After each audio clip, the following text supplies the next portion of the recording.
قل هو الله أحد الله الصمد لم يلد ولم يولد ولم يكن له كفوا أحد.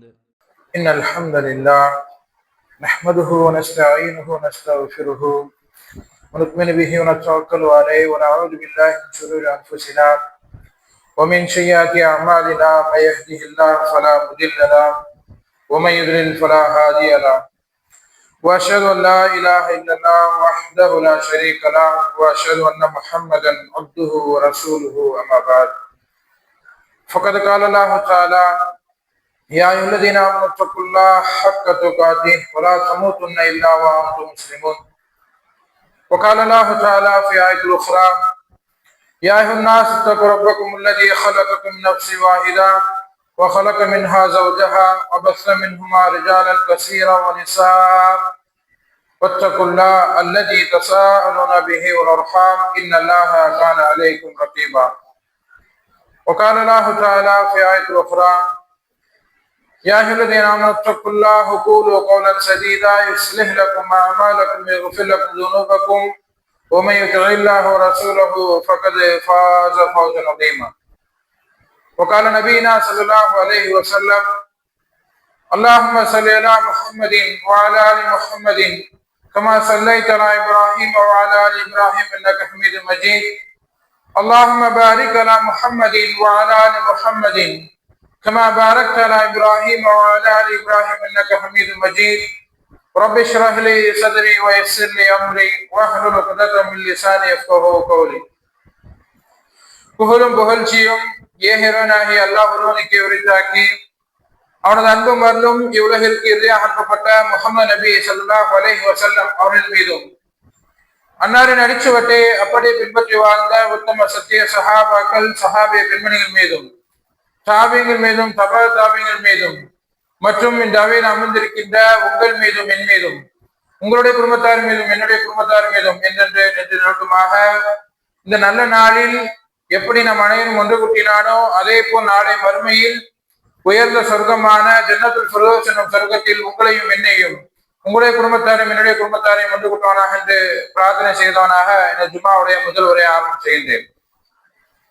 அன்பார்ந்த சகோதர சகோதரிகளை, இந்த உலகத்தில் வாழக்கூடிய மக்கள் ஒரு ஆசை கொண்டவர்களாக வாழ்வார்கள்.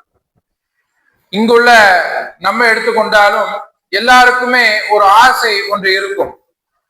என்ன ஆசை என்று கேட்டோம் என்று சொன்னால், இந்த உலக வாழ்க்கை எனக்கு சீராக அமைய வேண்டும், இந்த உலக வாழ்க்கை எனக்கு நல்ல முறையில அமைய வேண்டும், இந்த உலக வாழ்க்கை எனக்கு அமைதியான முறையில சிறப்பித்து விளங்க வேண்டும் என்கிற ஒரு ஆசை எல்லா மனிதர்களுக்குமே இருக்கும்.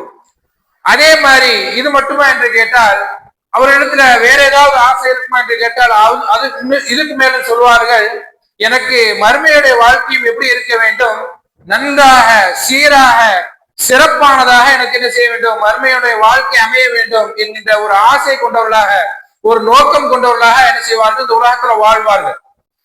இந்த ஆசை கொண்டால் மட்டும் போதுமா, எனக்கு இந்த உலக வாழ்க்கை அமைதியான முறையில சிறப்பான முறையில அமையணும் என்று சொல்லி நினைச்சுக்கிட்டே இருந்தா போதுமா என்று கேட்டால் கிடையாது. அதுக்கு என்று இந்த உலகத்துல வாழும் பொழுது ஒரு சில விஷயத்தை நாம் என்ன செய்ய வேண்டும், பேண வேண்டும். இந்த உலக வாழ்க்கை எனக்கு நல்ல முறையில அமைதியான முறையில அமையணும் என்று சொன்னால், நான் இந்த உலகத்துல வாழும் பொழுது, அதாவது நாம் பெற்றோர்களுக்கு அப்புறம் உறவினர்களுக்கு அப்புறம் நேரத்தை அதிகமாக கழிக்கக்கூடிய ஒரு நபரை நாம் என்ன செய்ய வேண்டும், சரியான முறையில தேர்வு செய்ய வேண்டும். பெற்றோர்களுக்கு அப்புறம் உறவினர்களுக்கு அப்புறம் நான் அதிகமாக செலவழிக்கக்கூடிய நேரங்கள் யாருடன் என்று சொன்னால், நம்மோடு பயணிக்கக்கூடிய நம்முடைய தோழர்கள், நம்முடைய நண்பர்கள். இப்படி நம்முடைய நண்பர்களை நாம் என்ன செய்ய வேண்டும், சரியான முறையில. இங்க உள்ள எல்லாருக்குமே நண்பர்கள் இருப்பார்கள். அது இளைஞர்களுக்கு மட்டும் கிடையாது. இளைஞர்களுக்கும் மட்டும், வாலிபர்களுக்கு மட்டும், இளைஞர்களுக்கு மட்டும் நண்பர்கள் இருக்க மாட்டாங்க. எல்லாருக்குமே இருப்பாங்க. சிறியவர்களுக்கு இருப்பாங்க, இளைஞர்களுக்கு இருப்பாங்க, ஆண்களுக்கு இருப்பாங்க, பெண்களுக்கு இருக்காங்க, முதியவர்களுக்கு இருக்காங்க. எல்லா மனிதர்களுக்குமே தோழர்கள் என்ன செய்வார்கள், இருப்பார்கள். இந்த தோழர்களை நாம் தேர்ந்தெடுக்கும் பொழுது நாம் என்ன செய்ய வேண்டும், நல்ல தோழர்களை, நன்மையை வழிகாட்டக்கூடிய தோழர்களை நாம் என்ன செய்ய வேண்டும், தேர்ந்தெடுக்க வேண்டும். இப்படி தேர்ந்தெடுத்தா மட்டும்தான் நல்ல நண்பர்களை, சிறப்பான நண்பர்களை நாம் தேர்ந்தெடுத்தா மட்டும்தான் நம்முடைய இந்த உலா வாழ்க்கை இருக்கு பாருங்க, இந்த உலா வாழ்க்கை நல்ல முறையில் அமையும். இந்த உலக வாழ்க்கை எனக்கு நல்ல முறையில அமையணும் சொன்னா நான் தேர்ந்தெடுக்கக்கூடிய நட்பு, எனக்கு வாய்க்கக்கூடிய நட்பு நல்ல நட்பாக இருக்க வேண்டும். இல்ல எனக்கு வாய்க்கக்கூடிய நட்பு நல்ல நட்பா அமையல, என்னுடைய நட்பு நல்ல நட்பா அமையல என்று சொன்னால் இந்த உலக வாழ்க்கை உங்களுக்கு சீர்கட்டு விடும், மறுமை வாழ்க்கை உங்களுக்கு சீர்கட்டு விடும். ஏன் அப்படின்னு பாத்தீங்கன்னா, இந்த உலகத்துல நாம் வாழும் பொழுது ஒரு நல்ல நண்பர்களை தேர்ந்தெடுத்தோம் என்று சொன்னால் அவனோடு பயணிக்கக்கூடிய காலம் எல்லாம் நம்மளுக்கு நன்மையான காரியங்கள் நம்ம என்ன செய்வோம், அதிகமாக செய்வோம். அதே மாதிரி நமக்கு கிடைக்கக்கூடிய பேரும் நல்ல பேராக கிடைக்கும். அவனை, அதாவது ஒரு நல்ல நண்பன், நன்மையான காரியங்களை செய்யக்கூடிய ஒரு நண்பன், அவனோடு நான் பயணிக்கக்கூடிய நேரத்துல அவனை மட்டும் என்ன செய்ய மாட்டாங்க, அதாவது பேச மாட்டாங்க, அவனோடு இருக்கக்கூடிய சக நண்பர்களையும் பார்ப்பார், இவர்கள் எல்லாம் நன்மையான காரியங்களை செய்ய போறாங்க, நல்லவர்களாக இருக்கிறார்கள் என்று சொல்லி நல்ல பேர் அவனுக்கு என்ன செய்யும், கிடைக்கும். அதே மாதிரி நாளைக்கு மறுமையில் நம்மளுக்கு பிரச்சனை கிடையாது. இந்த நட்பு, இந்த நன்மையான நட்பு இருக்கு பாருங்க, நல்ல நட்பு இருக்கு பாருங்க, இந்த நல்ல நட்பு நாளைக்கு மறுமையில் உங்களுக்கு என்ன செய்யும், கை கொடுக்கும். இங்க எப்படி நல்ல முறையில சிறந்த முறையில் நாம் நண்பர்களாக தோழர்களாக இருந்தோமோ அதே மாதிரி நாளைக்கு மறுமை நாள்லையும் சொர்க்கத்தில் நாம் எப்படி இருப்போம், நல்ல நண்பர்களாக உலா வந்து கொண்டிருப்போம். அதுவே ஒரு தீய நண்பனை, ஒரு கயவனை நாம் என்ன செய்யும், நண்பர்களாக எடுத்துக்கொண்டோம் என்று சொன்னால் இந்த உலா வாழ்க்கையிலும் நம்மளுக்கு என்ன செய்யும், கெட்ட பெயர் கிடைக்கும். ஒருவன் செய்யக்கூடிய தவறினால் அவனோடு சுற்றி இருக்கக்கூடிய அவனோடு சக நண்பர்களும் என்ன செய்வாங்க, ஏசுவார்கள். இவர்கள்லாம் எங்க உருப்பட போறாங்க? ஒருத்தர் செய்ய தவறுனால, ஒருத்தர் செஞ்ச தப்புனால அவனோடு தோழமை கொண்ட எல்லா நண்பர்களையுமே இவங்க எல்லாம் எங்க உருப்பட போறாங்க?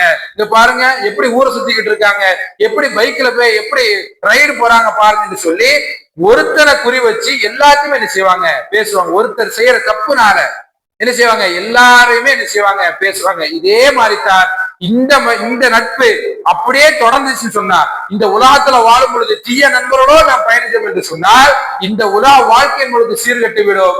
நாளைக்கு மறுமையிலையும் நம்மளுக்கு என்ன செய்யும், கேள்விக்குறியாக நம்ம என்ன செய்வோம், நாளைக்கு மறுமை நாள்ல இருப்போம். அப்ப நாம் தேர்ந்தெடுக்கக்கூடிய நட்பு எப்படி இருக்க வேண்டும் என்று சொன்னால், முதலாவதாக இரையச்சம் அடிப்படையில் இருக்க வேண்டும். நாம் தேர்ந்தெடுக்கக்கூடிய நல்ல நட்பாக இருக்குது மட்டுமல்லாமல் அந்த நட்பு இரையச்சம் அடிப்படையில் இருக்கிறோம்.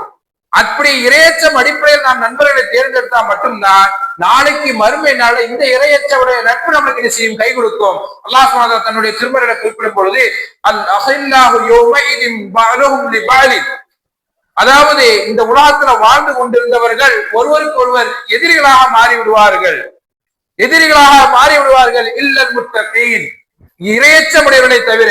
இந்த உலகத்துல வாழும் பொழுது தீய நண்பர்களோடு உறவாடி கொண்டிருந்தவர்கள் நாளைக்கு மறுமை நாள் எப்படி மாறி விடுவார்கள், பகைவர்களாக என்ன செய்ய விடுவார்கள், மாறி விடுவார்கள்.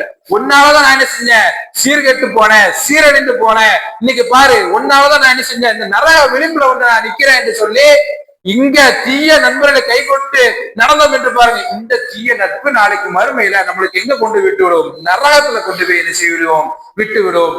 இல்லல் முத்தகீன், இரையச்சம் அடிப்படையில நண்பர்களை தேர்ந்தெடுத்தாலே தவிர, இரையச்சம் அடிப்படையில நாம் நண்பர்களை தேர்ந்தெடுத்தோம் என்று சொன்னால் நாளைக்கு மறுமையில் நம்மளுக்கு எந்த ஒரு பிரச்சனையும் கிடையாது. நல்ல சிறப்பான முறையில என்ன செய்யலாம், சொர்க்கத்திற்குள்ள உலா வந்து கொண்டு இருக்கலாம்.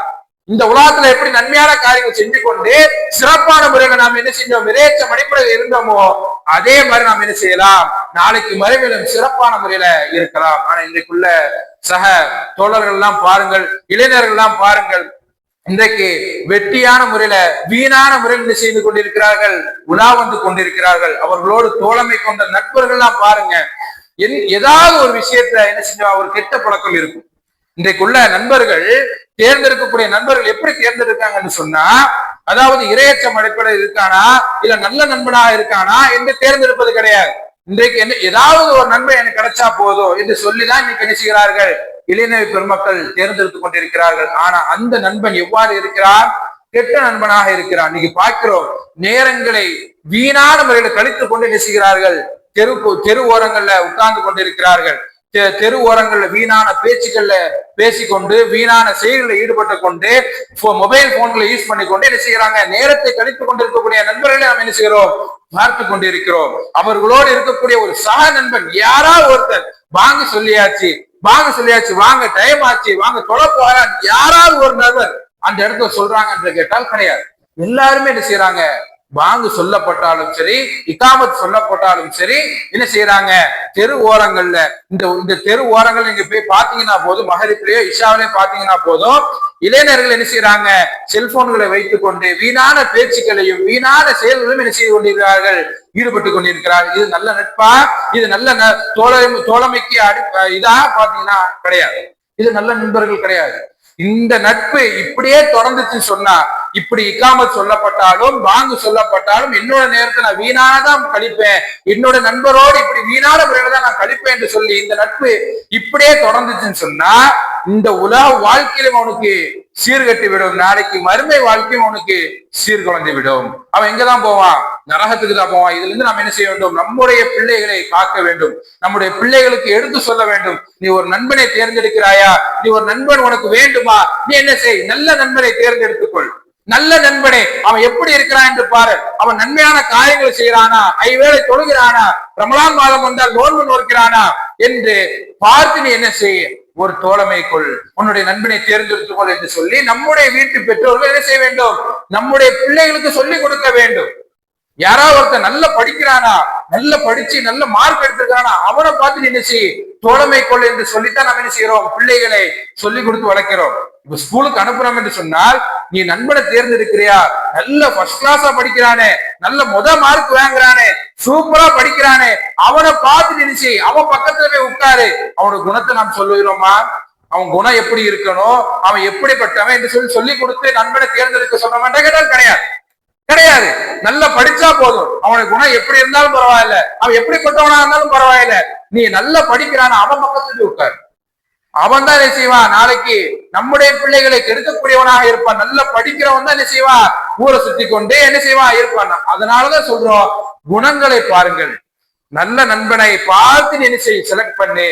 அவன் நன்மையான காரியங்கள், படிப்புலாம் இரண்டாவது, ஒழுக்கமாக இருக்கிறானா, ஒழுக்கத்தை பேணக்கூடியவனாக இருக்கிறானா, ஆசிரியரை ஒழுங்காக மதிக்கக்கூடியவனாக இருக்கிறானா என்பதை பார்த்து நீ நண்பரை தேர்ந்தெடுத்துக் கொள் என்று சொல்லி நம்முடைய பிள்ளைகளுக்கு சொல்லிக் கொடுத்து அனுப்ப வேண்டும்.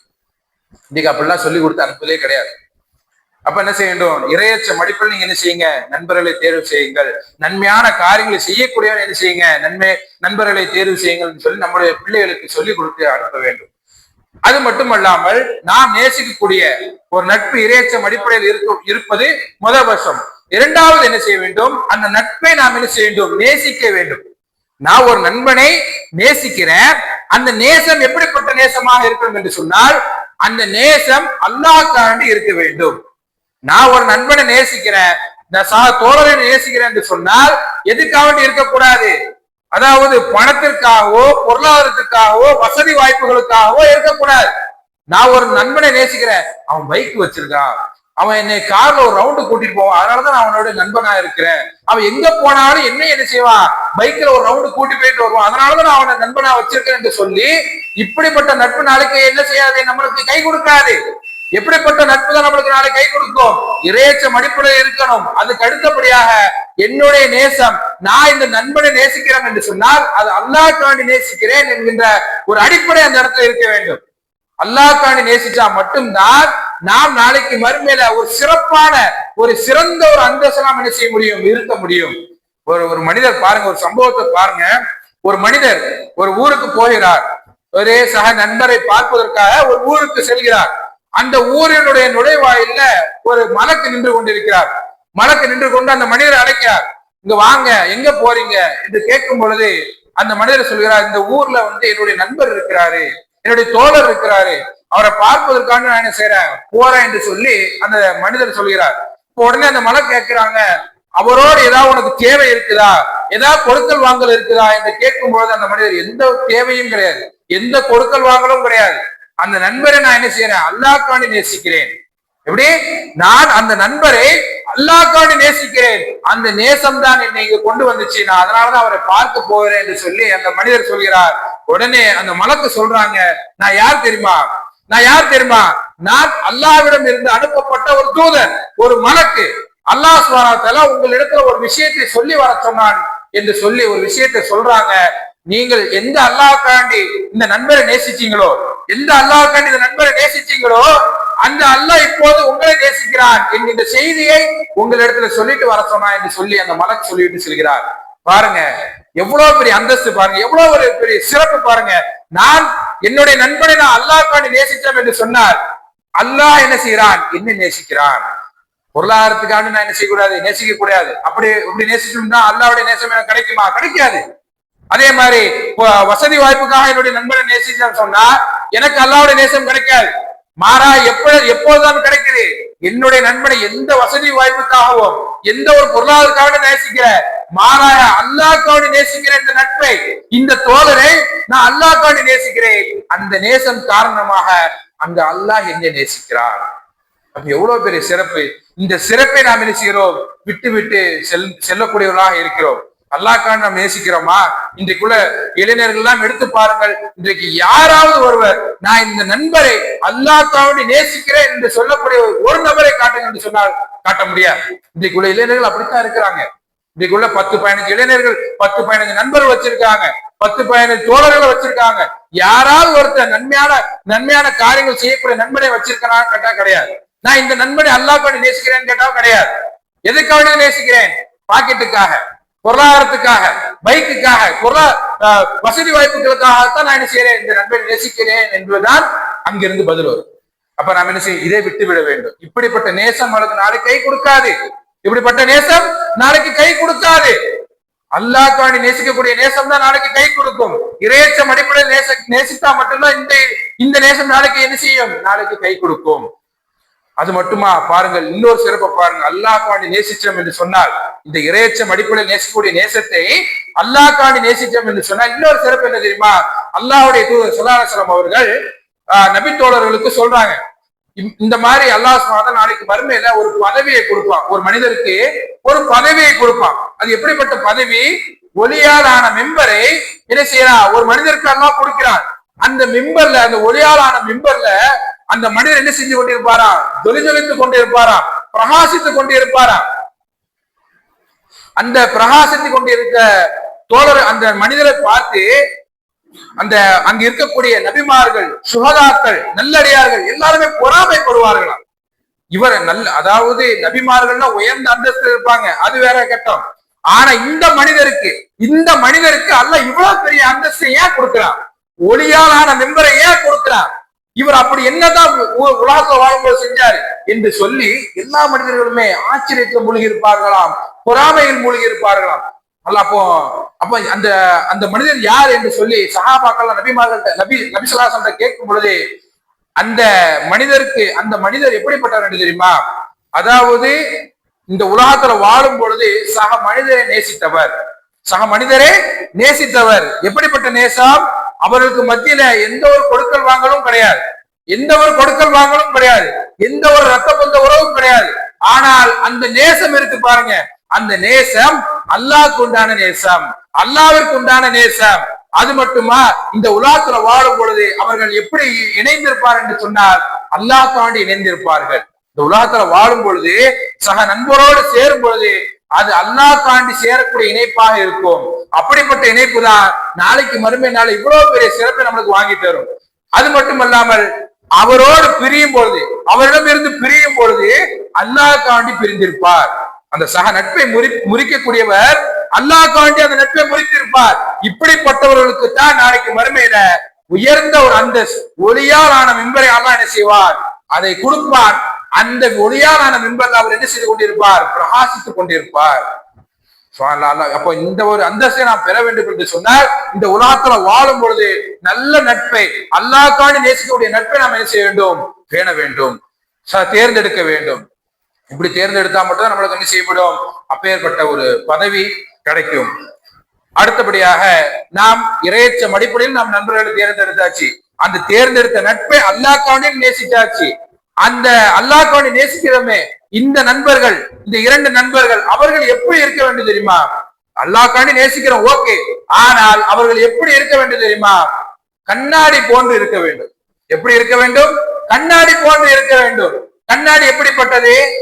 நாம் கண்ணாடிக்கு முன்னாடி நின்றால் நம்முடைய முகத்தில் இருக்கக்கூடிய ஒரு குறையை அந்த கண்ணாடி சொல்லிவிடும். அப்படிதானே? பவுடர் பூசுறோம், ஏதாவது ஒண்ணு இந்த பவுடர் அதிகமா இருக்குப்பா என்று சொல்லி அந்த கண்ணாடி சொல்லிவிடும். முடி களைஞ்சிருக்குப்பா என்று சொல்லி அந்த கண்ணாடி சொல்லிவிடும். இப்படிதான் ஒரு நண்பன் இருக்க வேண்டும். இப்படித்தான் ஒரு நண்பன் இருக்க வேண்டும். நாம் செய்யக்கூடிய தவறை, நாம் செய்யக்கூடிய தீமையை சுட்டி காட்டக்கூடிய ஒரு நண்பனாக இருக்க வேண்டும். இறையச்சம் அடிப்படை இருக்கிறது, அல்லாஹ் நேசம் இருக்குது, ஓகே. ஆனால் அந்த நட்பு நாம் செய்யக்கூடிய தீமையான காரியங்களையும் சரி, தவறான செயல்களும் சரி, அந்த நட்பு சுட்டி காட்ட வேண்டும். நீ செய்வது தவறு, நீ செய்வது தவறு, இப்படி செய்யாத, இந்த காரியத்தை செய்யாத, இந்த காரியத்தை செய் என்று சொல்லி என்ன செய்ய வேண்டும்? தீமையான காரியத்தை விட்டு அவனை விளக்க வேண்டும், நன்மையான காரியத்துக்கு அவனை ஏவ வேண்டும். இன்றைக்குள்ள நட்பு அப்படி இருக்குதா? யோசித்து பாருங்கள். இன்றைக்குள்ள நட்பு அப்படி இருக்குதா? வாங்க சொல்லப்பட்டு விட்டால் எந்த தோழர் வாங்க சொல்லியாச்சு வாங்க என்று சொல்லி சக நண்பரை இழுத்து கொண்டு வருகிறோம்? யோசித்து பாருங்கள். கிடையாது. நன்மையான காரியங்கள் எந்த நண்பருக்கு சொல்லுகிறோம்? யோசித்து பாருங்கள், சிந்தித்து பாருங்கள். நம்முடைய நண்பர் ஒருவர் மொபைல் போன்லயே மூழ்கி இருக்கிறார், ரீல்ஸ்லயே மூழ்கி இருக்கிறார். அந்த ரீல்ஸ்லயே மூழ்கி இருப்பதன் காரணமா நேரத்தை வீணான முறையில் கழிக்கிறார். இப்படி கழிக்கக்கூடிய நண்பர் இடத்துல எத்தனை நண்பர்கள் போய் இப்படி கழிக்காதப்பா, இப்படி மொபைல் போன் யூஸ் பண்ணாத, நேரத்தை வீணாக கழிக்காத, நாளைக்கு மறுமை நாள்ல அல்லாஹ் சுப்ஹானஹு வ தஆலா கேட்கப்படக்கூடிய கேள்விகளை ஒன்று என்ன தெரியுமா? உன்னுடைய நேரத்தை நீ எவ்வாறு செலவழித்தாய் என்றுதான் அல்லாஹ் கேள்வி கேட்பான் என்று சொல்லி சக நண்பர் இடத்துல எத்தனை பேர் சொல்லியிருப்போம்? சக நண்பர் இடத்துல எத்தனை பேர் சொல்லியிருப்போம்? யோசிச்சு சிந்தித்து பாருங்கள். என்னுடைய நண்பன் என்ன என் கூட தான் நிறைய நேரம் இருக்கிறான், என்னுடைய வாழ்நாள் அவன் தான் பாதி அவன் கூட தான் இருக்கிறேன். இருந்தாலும் கூட ஒரு நன்மையான காரியத்தை கூட அவன் எடுத்து ஏவ முடியவில்லை, ஒரு தீமையான காரியத்தை அவன் எடுத்து விட்டு தவிர்க்க முடியவில்லை. அப்போ இப்படிப்பட்ட நட்பு இருக்கக்கூடாது. அப்ப எப்படிதான் இருக்க வேண்டும்? கண்ணாடி போன்று ஒரு நண்பன் தவறு செய்யறானா, அந்த தீமையை நாம் என்ன செய்ய வேண்டும்? சுட்டி காட்டக்கூடியவனாக நாம் என்ன செய்ய வேண்டும்? இருக்க வேண்டும். அந்த தவறை சுட்டி காட்ட வேண்டும். அந்த தவறிலிருந்து அவனை எப்படியாவது வெளிக்கொண்டு வர வேண்டும். நாம் அவனோடு பயணிக்கிறோம், ஓகே. அவன் செய்கின்ற தவறிலிருந்து நாம் என்ன செய்ய வேண்டும்? அவனை விலக்கி கூட்டி வர வேண்டும். பாருங்கள், ஒரு சம்பவத்தை பாருங்கள். உமர் ரலியல்லாஹு அன்ஹு அவர்கள் ஆட்சி பொறுப்புல அமர்ந்து இருக்கிறாங்க. அப்பதான் ஆட்சி பொறுப்பை ஏற்றிருக்கிறாங்க. அந்த நேரத்துல உமர் நாங்க என்ன செய்யறாங்க? அழுது கொண்டு அழுகுறாங்க. அப்போ சஹாபாக்கள் எல்லாம் கேட்கிறாங்க, ஹலிஃபாவே ஏன் அழுகுறீங்க? என்ன ஆச்சு? உங்களுக்கு தான் ஆட்சி பொறுப்பு வந்தாச்சே, ஆட்சி அமர்ந்துட்டீங்களே, ஏன் அழுகுறீங்க என்று சொல்லி சஹாபாக்கள் எல்லாம் கேட்கும் பொழுது உமர்லாங்க அழகான ஒரு பதில சொல்றாங்க. நான் இதுக்கு முன்னாடி ஒரு ஹத்தாபுடைய மகனாக இருந்தேன், உமராக இருந்தேன். இப்பொழுது எப்படி இருக்கிறேன்? ஒரு ஹலிஃபாவாக இருக்கிறேன். இதுக்கு முன்னாக நான் ஏதாவது தவறு செஞ்சிருந்தா, ஏதாவது ஒரு தீமையான காரியம் செஞ்சா நீங்க என்ன செஞ்சிருவீங்க? சுட்டி காமிச்சிருவீங்க, தவறை சுட்டி காமிச்சிருவீங்க, அந்த தவறுல இருந்து எங்களை வெளிக்கொண்டு வந்துருவீங்க. ஆனா இப்பொழுது நான் எப்படி இருக்கிறேன்? ஒரு ஹலிஃபாவாக இருக்கிறேன், ஆட்சி பொறுப்பில் அமர்ந்திருக்கிறேன். நான் செய்யக்கூடிய தவறை நீங்கள் சுட்டி காமிக்காமல் விட்டு விடுவீர்களோ, இந்த ஆட்சி பொறுப்புக்கு பயந்து என்னுடைய தவறை சுட்டி காமிக்காமல் விட்டு விடுவீர்களோ, இதன் காரணமாக நாளைக்கு மறுமையில அல்லாஹ்வுக்கு முன்னாடி நான் ஒரு குற்றவாளியாக நின்று விடுவனோ என்று பயந்து அழுகிறேன் என்று சொல்லி உமர்லாங்க சொல்கிறார்கள். உமர்லாங்க டெஸ்ட் வைக்கிறாங்க சஹாபாக்களுக்கு எல்லாத்துக்குமே. அப்போ சஹாபாக்கள் எல்லாம் சொல்றாங்க, நீங்க தவறு செய்வீங்களா கலிஃபாவே? நீங்க தவறு செய்வீங்களா? அப்படி நீங்கள் தவறு செஞ்சா அந்த தவறுல இருந்து நான் என்ன செஞ்சிருவேன்? கூட்டி வந்துருவேன், அந்த தவறின் பக்கம் உங்களை நெருங்க விட மாட்டேன் அப்படி என்று சொல்லி சஹாபாக்கள் சொல்றாங்க. உடனே உமர்லாங்க பாக்குறாங்க, இவங்க சும்மா சொல்றாங்களா, இல்ல நம்முடைய என்னுடைய ஆட்சி பொறுப்புக்கு பயந்து இப்படி சொல்றாங்களா, டெஸ்ட் பண்ணி பாப்போமே அப்படின்னு சொல்லி உமர்லாங்க கோபத்தால சும்மா ஒரு கோபப்பட்டு வாழ உருவிக்கிட்டு, எனக்கு முன்னாடி நின்னே நீங்க இவ்வளவு தைரியமாக நான் செய்யக்கூடிய தவறை சுட்டி காமிச்சிருவீங்களா? என்னுடைய பெயரை கேட்டா, உமர்லாங்க பெயர் கேட்டா எல்லாருமே நடுங்குவாங்க. உமர்லாங்க பெயரை கேட்டா எல்லாருமே நடுங்குவாங்க. அப்ப அவங்க உமர்லாங்க சொல்றாங்க, என்னுடைய பெயரை கேட்டா ரோம் பாரசீக நாட்டு மன்னர்கள் என்ன செய்வாங்க? பயப்படுவாங்க. அப்படிப்பட்ட ஏன் முடியாது நின்னுக்கிட்டு என்னுடைய தவறை சுட்டி காமிப்பேன் என்று சொல்லி தைரியமா சொல்றீங்களா என்று சொல்லி சஹாபாக்களை மிரட்டி பாக்குறாங்க, சும்மா மிரட்டி பாக்குறாங்க வாழை வச்சுக்கிட்டு. உடனே சஹாபாக்கள் எல்லாம் பயந்து பின்வாங்கினாங்களா? உமரே மன்னிச்சிருங்க, நான் தெரியாம சொல்லிட்டேன் சொல்லி பின்வாங்கினாங்களா? கிடையாது.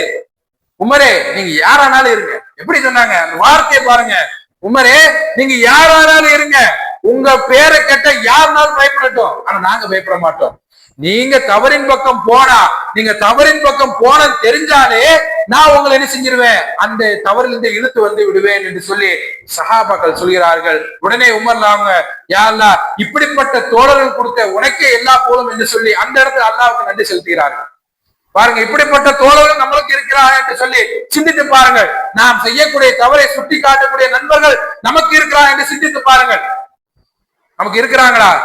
இருக்கணும். இதுக்கு முன்னாடி இல்லாவிட்டாலும் இதற்கு அப்புறமாக நாம் செய்யக்கூடிய தவறுகளை சுட்டி காமிக்கக்கூடிய நண்பர்கள் நமக்கு இருக்க வேண்டும். அப்படி இருந்தா மட்டும்தான் நாளைக்கு மறுமையில நாம் என்ன செய்ய முடியும், நரகத்திற்கு செல்லாமல் சொர்க்கத்திற்கு செல்லக்கூடிய ஒரு வாய்ப்பு நம்மளுக்கு என்ன செய்யும், கிடைக்கும். அது மட்டும் இல்லாமல் நம்மளுக்கு எல்லாமே கிடைச்சிருச்சு. இறையச்சம் அடிப்படையில் நண்பர்கள் தேர்ந்தெடுத்தாச்சு, அல்லாஹ்வுக்காக வேண்டி நண்பர்களை நேசிச்சாச்சு. அப்போ நண்பர்களை, அதாவது தவறுகளை சுட்டி காமிக்கக்கூடிய நண்பர்களும் எனக்கு கிடைச்சாச்சு. கடைசியா என்ன செய்யணும், அல்லாஹ்வுக்கு நன்றி செலுத்தணும். இதை மறந்து விடக்கூடாது. உமர்லாம் என்ன செஞ்சாங்க, அவங்களுக்கு கிடைச்சிருக்கக்கூடிய தோழர்களை பார்த்து என்ன செஞ்சாங்க, அல்லாஹ்விடத்தில் துஆ செஞ்சாங்க, அல்லாஹ்வுக்கு சுக்ர் செஞ்சாங்க. அதே மாதிரிதான் நாமும் இருக்க வேண்டும். நம்மளுக்கு எல்லா நண்பர்களும் கிடைச்சாச்சு, எல்லா அடிப்படையிலும் கிடைச்சாச்சு. கடைசியா நாம் என்ன செய்ய வேண்டும், அல்லாஹ்விற்கு நன்றி செலுத்த வேண்டும். யா அல்லாஹ் இப்படிப்பட்ட தோழர்கள் கொடுத்த உனக்கே எல்லா புகழும் என்று சொல்லி நாம் என்ன செய்ய வேண்டும், அல்லாஹ்விற்கு நன்றி செலுத்தக்கூடிய அடியார்களாக நாம் என்ன செய்ய வேண்டும், மாற வேண்டும். ஆகவே அன்பார்ந்தவர்களே, நாம் என்ன செய்ய வேண்டும், நாம் தேர்ந்தெடுக்கக்கூடிய நட்பு நல்ல நட்பாக இருக்க வேண்டும். அப்படி இருந்தா மட்டும்தான் இந்த உலக வாழ்க்கை நம்மளுக்கு என்ன செய்யும், நல்ல முறையில் அமையும். நாளைக்கு மறுமை வாழ்க்கையும் நல்ல முறையில் அமையும். அப்படிப்பட்ட பாக்கியத்தை எல்லாம் நம்ம அனைவருக்கும் வந்து புரிவானாக.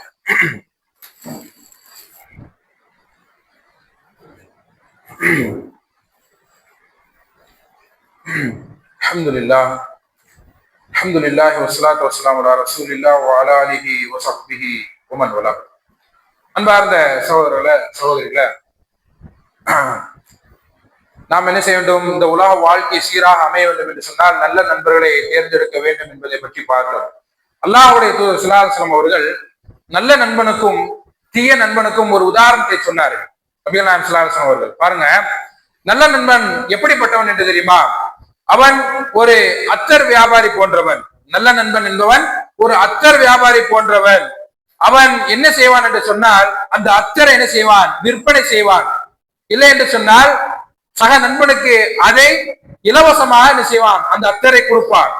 அவன் விற்பனையும் செய்யவில்லை, அந்த அத்தரை இலவசமாக கொடுக்கவில்லை. அவனோடு அமர்ந்திருந்தோம் என்று சொன்னால், அந்த அத்தர் வியாபாரியோடு நாம் அமர்ந்திருந்தோம் என்று சொன்னால், அந்த அந்த அத்தருடைய நறுமணம் நமக்கு என்ன செய்து கொண்டிருக்கும், நமக்கு வந்து கொண்டே இருக்கும். இதே மாதிரிதான் நல்ல நண்பன் எப்படி இருப்பான், நமக்கு நன்மையை ஏவுவான். நல்ல நண்பனாக இருந்தால் நன்மை ஏவான், தீமையை விட்டு தடுப்பான். அவன் இந்த ரெண்டையும் செய்யவில்லை என்றாலும் அவனோடு அமர்ந்திருந்தோம் என்று சொன்னால், அவனோடு பயணித்தோம் என்று சொன்னால், அவன் செய்யக்கூடிய நன்மையான காரியங்களை பார்த்து நாமும் என்ன செய்வோம், அந்த நன்மையான காரியங்களை நம்ம செய்ய ஆரம்பிப்போம். அந்த நல்ல நண்பனை தேர்ந்தெடுத்தோம் என்று சொன்னா, அவன் தொழுதால் நாமும் என்ன செய்வோம், அவனோடு பள்ளிக்கு தொழுகைக்கு வருவோம். அவன் நோன்பு வைத்தால் அவனோடு நாமும் என்ன செய்வோம், நோன்பு நோற்போம். அவன் நன்மையான காரியங்களை யாருக்காவது உதவி செய்தான் என்று சொன்னால், இவன் மட்டும்தான் உதவி செய்வானா, நானும் என்ன செய்வேன், உதவி செய்வேன் என்று சொல்லி அவன் செய்யக்கூடிய நன்மையான காரியங்களை பார்த்து நாமும் என்ன செய்வோம், நன்மையான காரியங்கள் செய்வோம். அடுத்து பாருங்க, தீமையான நட்பு. தீய நட்புக்கு அல்லாஹ்வுக்கு உதாரணம் சொல்றாங்க பாருங்க. தீய நட்பு என்பவன், தீய நண்பன் என்பவன் கொல்லனை போன்று, இரும்பு பட்டறையில வேலை பார்க்கக்கூடிய ஒரு கொல்லனை போன்றவன். அந்த கொல்லன் என்ன பண்ணுவான், அந்த கொல்லன் இரும்பு என்ன செய்வான், அடித்து கொண்டிருப்பான், நெருப்பை ஊதி கொண்டிருப்பான். அவன் என்ன செய்ய மாட்டான், அவன் பக்கத்துல போய் நம்ம உட்கார்ந்தோம் என்று சொன்னால், நெருப்பை ஊதுற கேப்ல நம்ம என்ன செய்வான், நம்முடைய சட்டையை ஃபுல்லா நெருப்பை ஊதி கரியாக்கிடுவான். இல்லை என்று சொன்னால் நம்முடைய சட்டைகளை பொசுக்கி விடுவான். இதே மாதிரிதான் தீய நண்பன். அவன் என்ன செய்வான், நன்மையான காரியங்களை ஏவ மாட்டான், தீமையை விட்டு தடுக்க மாட்டான். என்ன செய்வான், அவன் செய்யக்கூடிய தீமையான காரியங்களை பார்த்து நாம என்ன செய்வோம், அந்த தீமையான காரியங்களை செய்வோம். உதாரணமா பாருங்க, இன்னைக்கு சக நண்பர்களோடு இருக்கும் பொழுது தீய நண்பர்களை தேர்ந்தெடுக்கவர்களை சொல்றேன், தீய நண்பர்களை தேர்ந்தெடுக்கக்கூடியவர்களை சொல்றேன். என்ன செய்வான் தீய நண்பன், அவன் மது அருந்தினான் என்று சொன்னால், இவன் என்ன செய்வான், இவன் இந்த மது அருந்துகிறானே, இந்த புகைப்பழக்கத்துல இருக்கிறானே, இதுல என்னத்தான் சுகம் இருக்குது, இதுல என்ன சுவை இருக்குது, நானும் என்ன செய்யறேன், அதை டேஸ்ட் பண்ணி பாக்குறேன் என்று சொல்லி இந்த மனிதனும் என்ன செய்வான், அந்த நண்பர் செய்வதை பார்த்து இவனும் செய்ய ஆரம்பிப்பார். பைக்ல வேகமாக போறதை பார்த்து இவன் மட்டும் தான் பைக்ல வேகமா போவானா, நானும் என்ன செய்வேன் பைக்ல வேகமா தான் போவேன் என்று சொல்லி இந்த நண்பனும் என்ன செய்வான், செய்ய ஆரம்பிப்பான். அப்ப தீய நண்பன் பாருங்க, தீய நண்பன் தீய பழக்க வழக்கங்களை செய்யும் பொழுது இவனும் என்ன செய்வான், தீய பழக்க வழக்கங்களை செய்ய ஆரம்பிப்பான். அப்ப நாம் தேர்ந்தெடுக்கும் பொழுது எப்படிப்பட்ட நண்பரை தேர்ந்தெடுக்க வேண்டும், அத்தர் வியாபாரி போன்று, அத்தர் வியாபாரி போன்று நாம் என்ன செய்ய வேண்டும், நண்பரை தேர்ந்தெடுக்க வேண்டும், நல்ல நண்பனை தேர்ந்தெடுக்க வேண்டும். நம்முடைய நன்மை, அதாவது நம்மளுடைய தீமையை சுட்டி காட்டக்கூடிய நண்பரை நாம் என்ன செய்ய வேண்டும், தேர்ந்தெடுக்க வேண்டும். இப்படி நாம் தேர்ந்தெடுத்தா மட்டும்தான் நம்முடைய வாழ்க்கை சிறப்பான முறையில நல்ல முறையில என்ன செய்யும், அமையும். நாளைக்கு மறுமையிலும் நாம் என்ன செய்யலாம், சொர்க்கத்திற்கு என்ன செய்யலாம், உலா வந்து கொண்டிருக்கலாம், சொர்க்கத்திற்கு என்ன செய்யலாம், சுற்றி கொண்டிருக்கலாம். இல்லை, நான் இந்த உலகத்துல வாழும் பொழுது பொருளாதாரத்துக்காக வேண்டிதான் நண்பனை தேர்ந்தெடுப்பேன், இறையச்சத்துக்காக நண்பரை தேர்ந்தெடுக்க மாட்டேன் என்று சொன்னால் நம்முடைய உலக வாழ்க்கையும் சீரழிந்து விடும். நாளைக்கு மறு வாழ்க்கையும் மறுமை வாழ்க்கையும் நம்மளுக்கு என்ன செய்யணும், சீரழிந்து விடும். ஆகவே அன்பார்ந்த சகோதர சகோதரிகளே, நாம் என்ன செய்ய வேண்டும், நல்ல நண்பர்களை தேர்ந்தெடுத்து நாளைக்கு மறுமையில உயர்ந்த சொர்க்கமான ஜன்னத்துல் ஃபிர்தௌஸ் எனும் சொர்க்கத்தில் உங்களையும் என்னையும், உங்களுடைய தோழர்களையும் எங்களுடைய தோழர்களையும், உங்களுடைய குடும்பத்தார்களையும் என்னுடைய குடும்பத்தார்களையும் ஒன்று கூட்டுவானா என்று துவா செய்தவனாக இந்த ஜுமாவுடைய 2ஆம் முறை நிறைவு செய்கிறேன். யா இப்ரதினா மத்தகுல்லாஹ் கூலு கௌலன் சதீதா யுஸ்லிஹ் லக்கும் அஅமாலக்கும் வயக்ஃபிர் லக்கும் துனூபக்கும் வ மன் யுத்திஇல்லாஹ் வ ரசூலஹு ஃபக்கத் ஃபாஸ ஃபௌஸன் அதீமா.